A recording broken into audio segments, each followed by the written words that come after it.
கோழி பிடிச்சதும் நெக்ஸ்ட்டு 1 வீக்லேயே பண்ணையெல்லாம் பூசி வலிச்சிருந்தோங்க. பண்ணை காஞ்சதுக்கப்புறமா நம்ம மஞ்சி வந்து கொண்டு வர சொல்லியிருந்தோம். மஞ்சி மூட்டை கணக்கில் சொல்லிடுவோங்க. பண்ணை ஃபுல்லாமே வந்து அங்கங்கே கொட்டி விட்டுருவாங்க. நம்ம ஃபஸ்ட்டு வந்து சிக் விட்டுற இடத்துக்கு, அதாவது பாதி பண்ணைக்கு மட்டும் மஞ்சி நல்லா கிளச்சி விட்டுறணும். மஞ்சியில் இருக்கிற ஈரப்பதமெல்லாம் சுத்தமாக ட்ரை ஆகணும். அதனால 3-4 நாளைக்கு இந்த மாதிரி கிளச்சி விட்டுட்டே இருக்கணுங்க.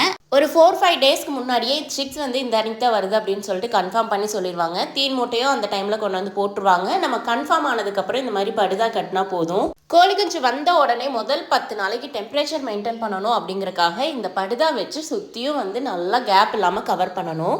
நைட்டு நம்ம பங்காளி வீட்டு கல்யாணம் இருக்குதுங்க. நைட் வந்து பட்னி சாப்பாட்டு விருந்து. நாங்கள் அப்பாவும் வந்து மதியமே வந்து படுதாவெல்லாம் எடுத்துகிட்டு வந்து போட்டு எல்லாம் சாயந்தரத்துக்குள்ளே கட்டி முடிச்சிட்டோம். அதுக்கப்புறம் போய் ரெடியாகி ஃபங்க்ஷன் அட்டன் பண்ணியாச்சு. கோழி பண்ணையிலே ஃபஸ்ட்டு இந்த படுதா கட்டுறது ரொம்ப முக்கியமான வேலைங்க. அதனால நம்ம பண்ண சைஸ்க்கு ஏற்ற மாதிரி அளவெடுத்து படுதா தைச்சு வச்சிட்டோம்னா ஒவ்வொரு டைமும் எடுத்தது டப்புன்னு கட்டுற மாதிரி இருக்கும். எந்த படுதா எங்கே கட்டணும் அப்படின்னு கன்ஃபியூஸ் ஆகாமல் இருக்கிறதுக்கு சைடு படுதா எது, நெட் படுதா எது அப்படின்னு சொல்லிட்டு நம்ம மடிச்சு வைக்கும் போதே மார்க்கர் வச்சு அதில் மென்ஷன் பண்ணிட்டோம்னா நம்ம எடுத்ததும் வந்து டப்புன்னு அந்த இடத்துல கட்டிடலாங்க. இல்லைனா வந்து ரொம்ப கன்ஃபியூஸ் ஆயிரும்.